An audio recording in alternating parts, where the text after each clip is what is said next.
Good afternoon, welcome back. This is Saima. If you haven't met me before, in today's video we are going to talk about why so many immigrants in the UK they feel trapped, and what's the reality, how it feels as a resident here in the UK, what are the problems people are going through, and why they feel like they are stuck here, they can't do anything much. Okay, and I've been living here in the country for almost 4.5 years now, and I can tell you so much about it, and how we feel that how why what are the reasons the immigrants feel that they are trapped. Okay, so let's dive into the video without any further delay. The first thing is, when you are still waiting for your British citizenship or your ILR, indefinite leave to remain, you don't get any benefits. Okay, what I mean by benefits is, when you have kids, the government pay you some amount of money each month. You can put it as each month or each week. You don't get any benefits for the kids. You don't get free education.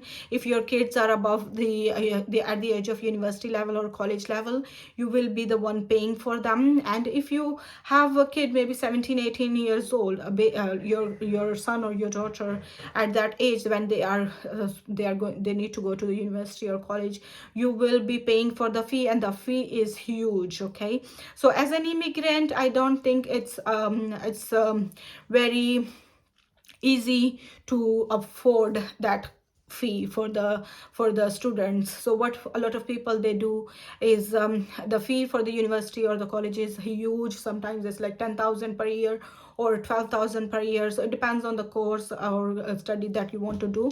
So it depends what are you going to do. So what people usually do is, to afford that fees, is they take the loan, and then the loan is for a few years that they need to afford. So the students, they feel like they are obliged to earn something in order to pay the loan, because they don't want to put the pressure on their parents, or their parents already have too much to pay, or they already have too much to do. So they feel, the students, they feel like they are under pressure and they are trapped, or because in order to pay the loan back they need to work, and if they work, they will not be paying too much attention to their education. But as I said, the students can only work for a few hours, limited hours only, and if they still pay, they still work, they will be able to pay their loan back. The problem here comes, if students want to even do the job, they're not getting any job, because they don't want temporary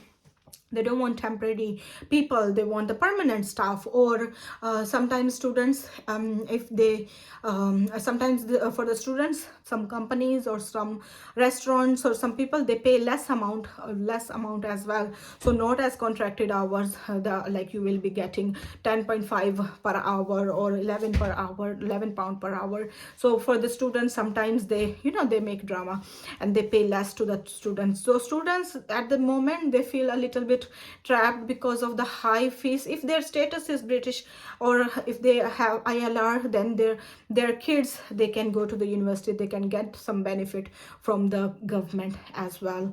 Also for people like us, like you can get some benefits for the kids. You can get some benefits if you are not able to work, or you can get free NHS prescription also.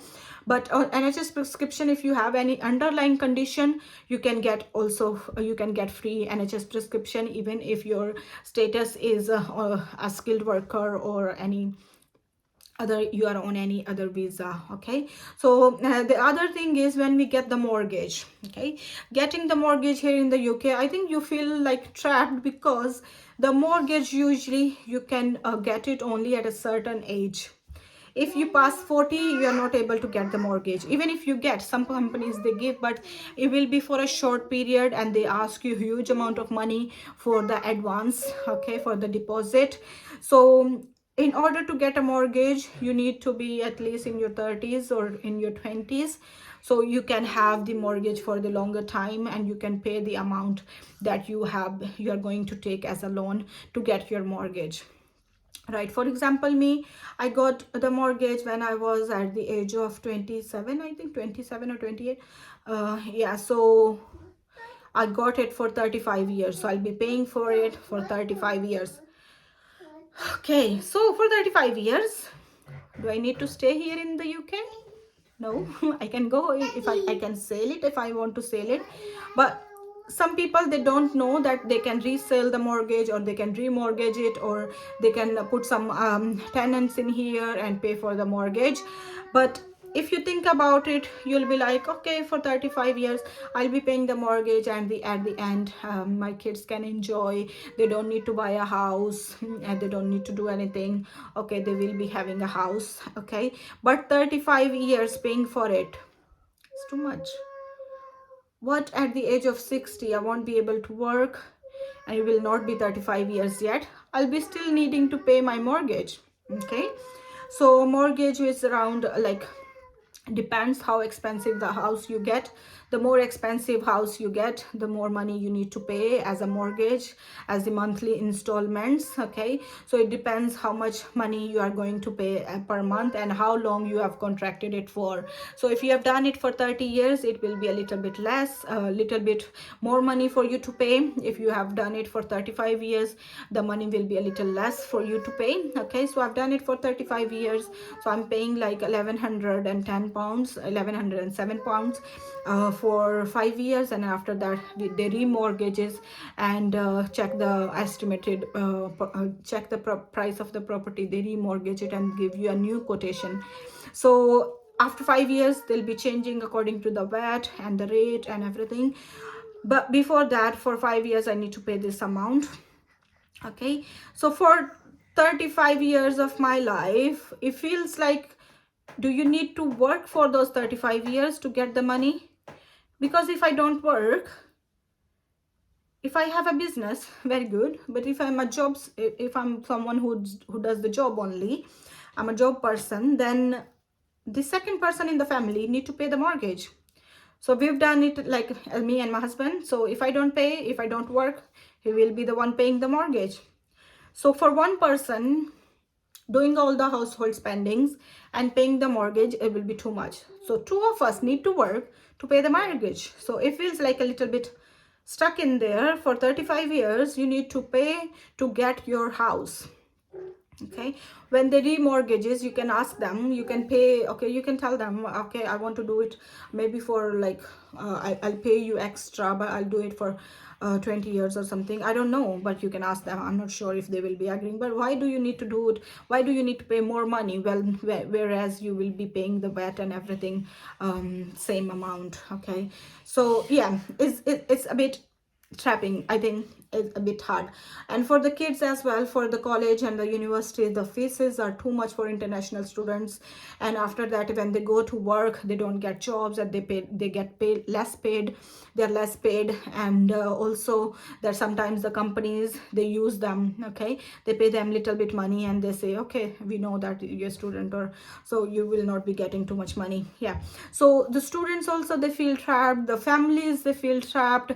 And then if you go above 40 years old, if you are 40 years old, you can't even get a house.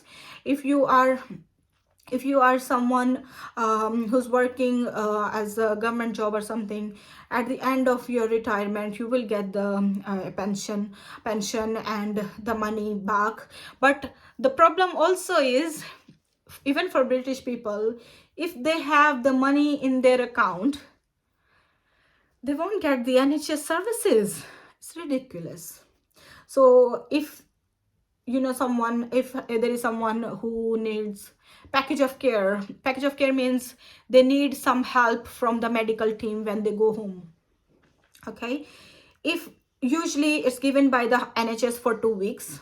Okay, if their needs are something permanent and they have money in their account, NHS will check the money, and then they will ask them to pay privately. Can you imagine? If I have a house on my name, God forbid, finger crossed, if I get sick, if I need NHS services, if I'm not able to do anything by myself, okay, or I need little bit help at home, at my home, in terms of my daily living activities, I can't walk, or I can't use the toilet or anything at the age, like when you are old, they're going to check if I have any property on my name, if I have money in my account. So first of all, if I have money, I need to spend that money on myself. Okay, I need to give that money to the NHS to give me NHS services or to give me carers. If I have a house on my name, I may need to sell the house and then help me and get the help that I need. But for people who cannot afford, it's free. So why a lot of people, they don't like to save the money also, that's the reason also, that by the end of the day, by the end of their life, if they need the help from the government, they've been paying the taxes, they've been paying the pension, they've been doing everything, and then at the end they've saved the money, they have saved enough in their accounts, and when they get sick, they will be spending it on themselves. Government will not help them. So why I think a lot of British people, they don't save the money, they enjoy their life. A lot of people, they don't even get the mortgage here. A lot of people, I know a lot of my friends, they are still living on the rented houses or rented flats. So it's our Asian people usually who buy more mortgages, but maybe their families or their parents, they already got in the house. If yes, they don't they stay in there, but I've seen a lot of people, they still live on the rented properties.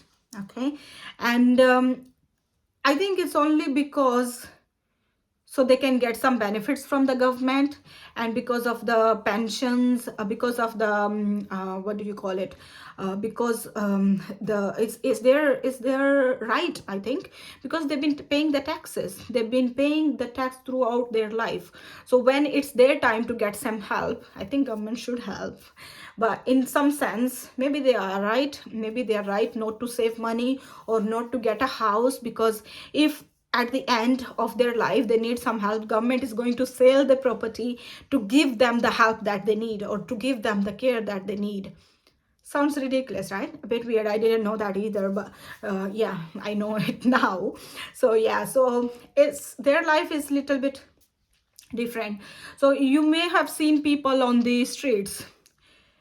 Mostly they're people, they'll be on the streets, but most of the time they are drug addicts or something. But if some people also, they are homeless. When they are homeless, government give them the house for some time. Okay, government give them the council properties, okay, and help them settle down. If they are able to do the job, they can do job and get money and pay the house and get the house. But if they are not able to do so, some people, if they are homeless, they come to the hospital, and it's their NHS responsibility or hospital's responsibility to provide them housing or provide them shelters or whatever. Okay, so also for a lot of people, it's become a little bit normal. If they don't have house, they're living on the streets for any medical reason or for any social reason, they can come to the hospital, which is a little bit weird, because I think for social reasons, the patients, the people shouldn't be coming to the hospital. There should be a different way to handle them, because it causes too much workload on the NHS. NHS is already busy. So we are also admitting patients for the social reasons. So I think it's little bit, everybody is a little bit trapped by the system, by the government, and by the way they do the things here. So you can imagine, okay, if you know anyone in a similar situation, because of the house, because of their job, they're not able to move forward, or they feel like they're trapped because of their education purposes, or anything else, or because of their timing, the schedule of the duties, anything else, let me know in the comment section. If anybody relate to these problems, let me know also in the comment section. Okay, and now the visa changes, the so many visa changes are happening, and the immigration is so strict. So I don't know how is it going to be. The budget, we don't have any budget. All the time you hear we can't approve the bank shift, there is no money. It's horrible. It's getting a bit too hard, I believe. If you are in the similar situation, let me know in the comment section. I'll see you soon in the next one. Till then, take care. Bye bye. God bless you all.